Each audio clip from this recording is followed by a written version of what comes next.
ભૂરો આપણા વાવાઝોડું હતું ને તે બાજુ ફરવા નીકળ્યો આટા મારવા, તે બધા થાંભલા ને બધું હલબલી ગયું હતું. આ બાજુ ઉનાવ સાઈડ ને આપણે બહુ હતું તે એમાં એની માથે તાર પડ્યો, ભૂરા માથે તાર પડ્યો ને તે ઉલળવા મળ્યો, એ મેર્યો ઝટકા મળ્યો ખાવા. પછી ભૂરાને ખબર પડી, હૈયા આવી ગયું કે લાઈટ તો કેદું ની વહી ગયેલી. પછી એકલો કેલો કે હાશ હૈયા સડી ગયું તો નકર આગળ મરી જાય. મને પછી ખબર પડી આ 15 દી થતા આમાં કરંટ જ નથી આવેલો. જો આ બુદ્ધિ છે સાહેબ, આ માનસિકતા છે. એ જ તારમાં કરંટ હોય અને અંદર બેસી ગયું કે આમાં કરંટ છે જ એટલે માણસ મરી જવાનો છે. પણ અમુકને જોઈ છે કે સાહેબ ભલે હોય પાવર, પણ મને કીધું ને પકડી લેતા, હું પકડી લઉં સાહેબ, સામે ડૈયો ઉડી જાય. અને ત્રીજી વાત કહું સાહેબ, આખા ગુજરાતનું વાયરિંગ જુઓ ને તો કેટલું છે, પણ એ હાંધ તો હોય ખાલી એટલો ટુકડો જુઓ. અને આપણે શું કરીએ, હાંધા મારવામાં ફીંડલા લાવીને એમાં ઘૂસે ફીડ્યા. એમ અમુક કામ સાલું તો સાહેબ એક નાના ટુકડાથી જ થતું હોય છે, પણ ગોતવામાં મરી જતા હોય છે. એટલે કીધું જે આપણને આપી હોય દવા એમ સીંજવું હોય એમ ખવાય. કે આ ટેકડી એટલા વાગે લઈ લેજો, આ સવારમાં બપોરે જમીન લેજો, આ સાંજે જમીન લેજો, અને આ છે સવારમાં જાગો તો લેજો. એક જણાને ઓપરેશન થિયેટરમાં લીધો દર્દીને. તમે કીધું ને અમુક અહીંયા દુબળાય, કોકને ઇન્જેક્શન ભરે તો એ થ્રુ છે, તે એ ઓપરેશન થિયેટરમાં લીધો. હા સાહેબ આ મને હું ગામ લાગ્યા નહીં કે બસ બટા આગળ તારો ગોબો ઉપાડવાનો છે. એટલે ટૂંકમાં એણે ડૉક્ટરને કીધું, ડૉક્ટર સાહેબ આમ જો જિંદગીમાં કોઈ દી માંદો નથી પડ્યો અને મારું જિંદગીમાં પહેલી વાર ઓપરેશન થાય, પહેલી વાર. ત્યાં ડૉક્ટર કે ચિંતા કરીમાં હું પહેલી જ વાર ઓપરેશન કરું.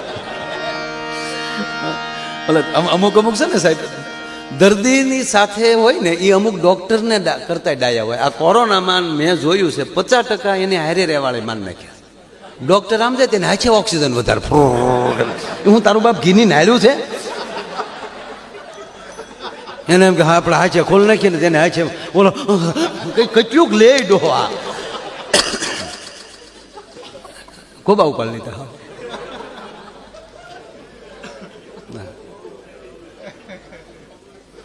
પહેલી વાર આવી બીમારી આવી સાહેબ, ખાટલાય દર્દીને ગોતવાના, દવાય દર્દીને ગોતવાની, બાટલાય દર્દીને ગોતવાના. ઇન્જેક્શન છે કે ઇન્જેક્શન કોને દાંડે ચડાવી દીધા એ મને ન સમજાય. અને પાછું બધાને ખબર પડી ગઈ.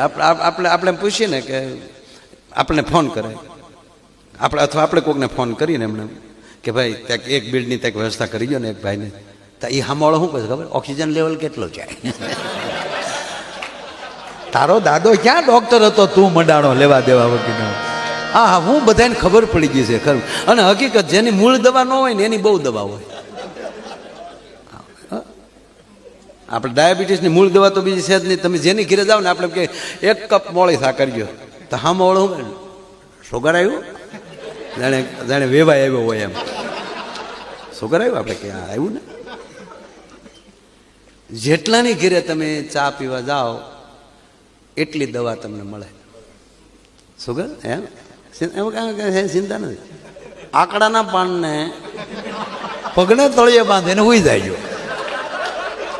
ડીટીયુ છે એ આંગળી અને અંગૂઠાની વચ્ચે આવે. આપણે કે કાંઈ વાંધો નહીં, બીજા ઘીરે જાય, બીજે દીધે 1 કપ મોળી ચા કરી. એમ તમને ડાયાબિટીસ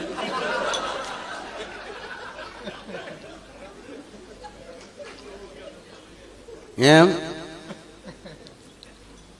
એમાં કઈ છે નહીં. કઈ મેથીનો ભૂકો કરી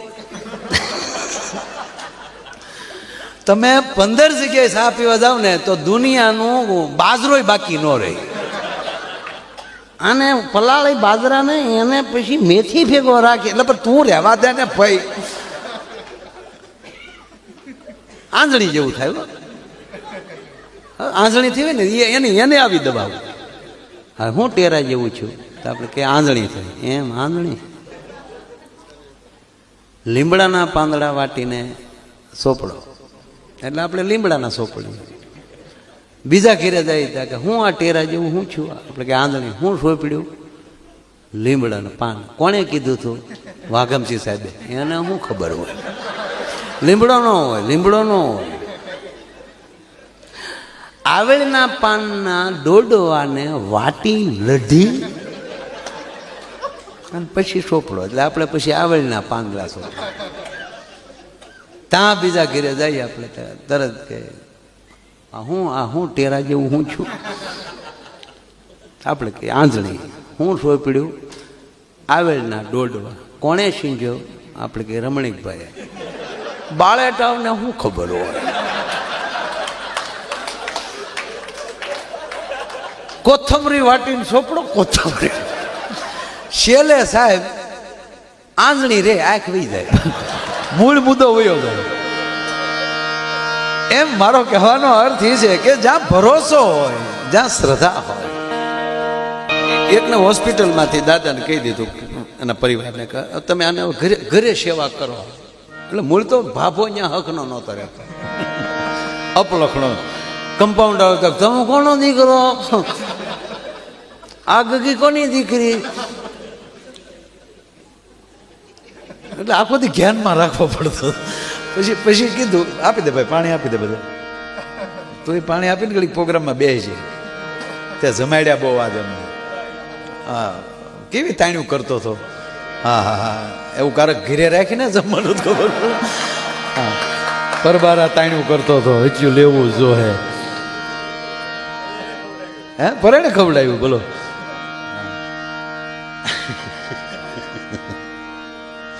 ફૂલવાળી દીધો એ પતિ પત્ની.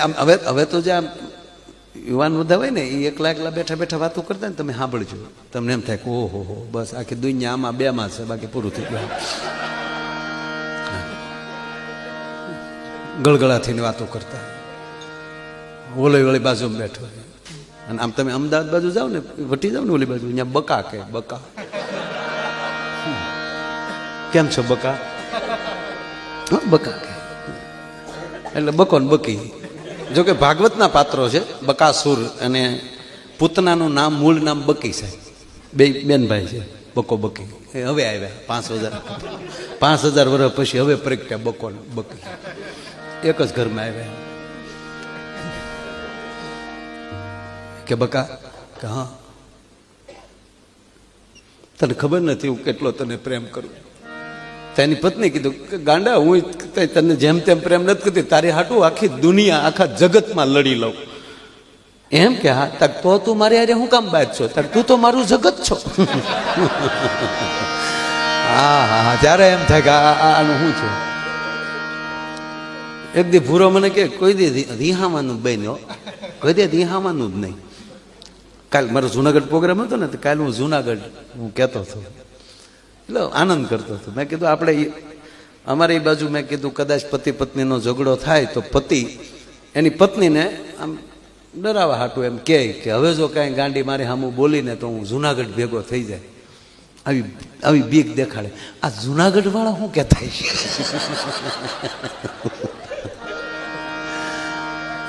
તો એક બાપુ આગળ બેઠા હતા, મને કે એ હરિદ્વારનું કહે, પલ્લો લાંબો આવે પછી. અને વાતે હાસી ને એક જાય પછી તો પલ્લા ફેંકે જ જવાનું. એટલે ભૂરોય મને કીધું, મને કે ભાઈ કોઈ દી રિહાવાનું મેં હાવ બંધ કર્યું. હું કહું કા? મને કે હું જેથી રિહાવ ને તેથી મને ગમતું હોય ને એવું જ રાંધે, પછી આપણે સમાધાન કરી નાખવું. હું કે ભાઈ આ પોઈન્ટ છે સાહેબ, આ પોઈન્ટ છે. હે હા, બહુ સરસ પોઈન્ટ છે. ના થોડું ઝઘડો થોડો થવો જ જોઈએ, ન થાવ એમને થતો જ હોય ને. આમ મીઠી હાઈવે ઉપર જો ડ્રાઈવર જ ન આવે તો તમને હાઈવેની મજાની ખબર કેમ પડે? એ તો હવે આપણે ઘરની ગાડીઓ થઈ ગયું. બાકી જે આપણે મોવાથી બસમાં ચડ્યા હોય ને પછી લોંગડી સુધી હેન્ડલ પકડીને ઊભા હોય, અને તળાજાથી પછી બેહવામાં જે વારો આવે, સીટ મળે, એ રિઝર્વેશનમાં મજા ન આવે છે. શું કામ? પરિસ્થિતિમાંથી પસાર થયા પછી જે વસ્તુ મળે છે એનો આનંદ છે સાહેબ. આપણે બધાએ જે પરિસ્થિતિમાંથી પસાર થયા છે ને અત્યારે આનંદ કરી શકીએ છીએ ને એનું કારણ એ છે કે આપણને પાયાની ખબર છે. આજના કદાચ યુવાન છોકરાઓને ખબર નહીં હોય તાણ શું કહેવાય, અપડાઉન શું કહેવાય ને શું ખબર હોય. એડમિશન લેવા જવું માટે બાપુજીને ક્યાં ખબર હતી દીકરાઓ ક્યાં ભણે છે. હું તો યુવાન દીકરાઓને કહું છું કે પાયો ભૂલતા નહીં. પરિવારે જે ભોગ દીધો છે એવી પરિસ્થિતિમાંથી આપણે નીકળ્યા છીએ, અને એવો પરિસ્થિતિ વાળો કદાચ કોઈ દર્દી મળી જાય ને તેથી એની અંદર પોતાની જાતને જોઈ લેજો. ઈશ્વર તમને બહુ સાહેબ શક્તિ આપશે. આપણે હું ઘણીવાર આપણે એમાં બધા ખૂબ આપણે ધ્યાન જ રાખીએ છીએ, સવાલ નથી સાહેબ. આપણી અત્યાર સુધીની વાત સાહેબ એક પણ ડૉક્ટરની એ બાબત ફરિયાદ નથી સાહેબ. કોઈ દર્દી એમ ન કહી શકે કે અમને આ બાબત પેમેન્ટ બાબત અમને હેરાન કર્યા છે. આ મોટી વાત છે.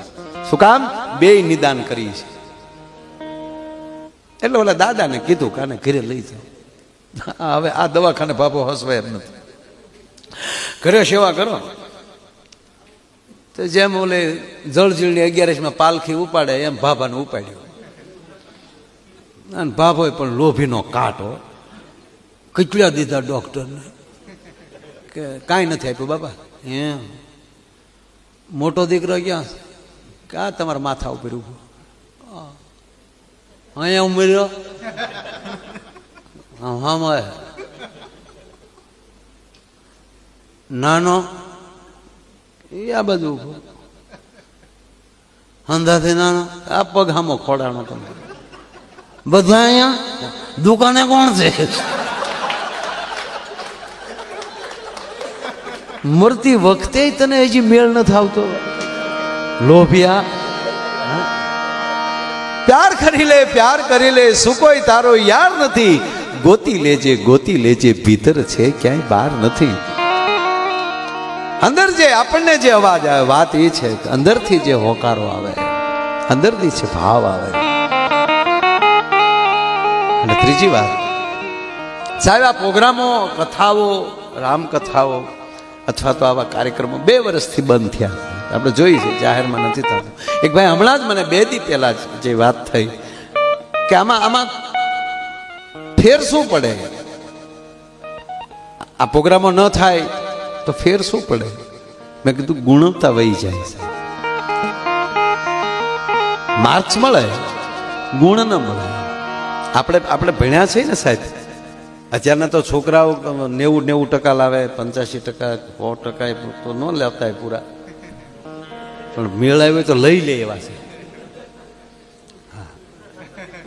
એક છોકરાને 95% આવ્યા. સાહેબે શાબાશી આપે, વાહ દોસ્ત બહુ સરસ છોકરા, નકર હમણાં તો વાત નહોતી તું આવું કરી. સરસ કાંઈ કામ હોય કે છે એક સાહેબ કામ એટલું જ છે. હવે દર વખતે ઝેરોક્સ કરાવો ને મારા ભાઈની ઝેરોક્સ બોલે પેપર ઝેરોક્સ કરાવી. પછી ખબર પડી મારી દીકરી ડાયરેક્ટ પોપડો ઉપાડી લીધો. ખરેખર પણ અત્યારે જે છોકરાઓને આવતા આપણે સન્માન કરીએ છીએ ને, વખાણ કરીએ છીએ. અને આપણે ભણતા હતા સાહેબ બેભાન થઈ જતા. આ 35% લાવ્યો ક્યાંથી, આને 20 નો આવે એમ સાહેબને બેભાન થઈ જાય. ટકાવારી ઓછી હતી સાહેબ, ગુણવત્તા વધારે હતી. કારણ કે હારો ગુણ જોતા ગયા ને. અને જીવનમાં રૂપ જરૂરી છે સાહેબ. રૂપથી લક્ષ્મીનો વાત છે. સ્વચ્છ રહેવું જ જોવે, બ્યુટી પાર્લરમાં જવું જ જોવે. હકીકત કહું, મજાક નથી કરતો સાહેબ, સત્ય કહું. આ આખું વિષ્ણુ પુરાણમાં આનો ઉલ્લેખ છે કે જેવી રીતે આ દેશની સ્ત્રી જેટલા પોતાને શિંગાર સજે એટલા લક્ષ્મીજીનો વાસ થાય, લક્ષ્મીજી રાજી થાય. તો પુરુષે પાછું મોઢા ધોવા એવું હું નથી કહેતો કે એણે ગુંગા હોટું જવું ત્યાં. હા, આપણે તે જઈ આવવાનું, ફેશિયલ કરાવ્યાનું. આપણે ક્યારે ગયા નથી, મને કહે છે સાહેબ કહેતો ના, પણ હું નથી જાતો કરે. એણે એ શરૂ કર્યું, તમારા પ્રોગ્રામ બની ગયા. નહીં ખરેખર સાહેબ, એક બેન બ્યુટી પાર્લરમાં ગયા ને, ફેશિયલ કે હું ફેશિયલ જ કહે ને, ફેશિયલ કરાવ્યું પણ સરસ કર્યું એમ. એવા બેનને ધોળા ફૂલ મોઢું કરી દીધું. એટલે બેને ફટ દઈને 500 રૂપિયા આપ્યા. બહુ સરસ. કેટલા વર્ષથી પ્રેક્ટિસ કરો? તમે પહેલી વાર આવ્યા પ્રેક્ટિસ કે તો પહેલાં શું કર? વાસણ ધોવાનો ધંધો કરતી. વાસણ ઉટકે મોઢું ઉટકી નાખ્યું. બોલો. પણ રૂપ જરૂરી છે, વાત એ છે. પણ અમુક જગ્યાએ અમુક દેશોમાં રૂપ બહુ છે પણ ગુણ નથી. ત્યાં 18 વર્ષના દીકરાને માવતરથી ટોકી શકાતો નથી, કારણ કે ગુણવત્તા વગરના છે. પણ જ્યાં ભારત દેશ એક એવો છે કે રૂપ ને ગુણ બે ભેગા છે. પણ કહેવાય ગયો રૂપ નહીં હોય તો કદાચ ચાલશે, ગુણ વગરના હશો ને કોઈ આવો એમ નહીં કહી શકે. અને એટલે એક આપણને ગીત બહુ ગમે છે કે સાંભળ સૈયરગાજ એક રસિક દિલની. કોની? રસિક દિલ, જે કાયમ એની અંદરથી કંઈક નવી નવી રચનાઓ નીકળે છે, એવો એક જાણતલ માણસ, માણતલ માણસ, ઈ માણસ વાત કરે છે. શું કરે છે કે સાંભળ સૈયરગાજ એ રસિક દિલની એ વાત જો સાંભળ સૈયરગાજ.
રસિક દિલની વાત જો આજ અમે અચરજ દીઠા રૂપથી ગુણવાલા.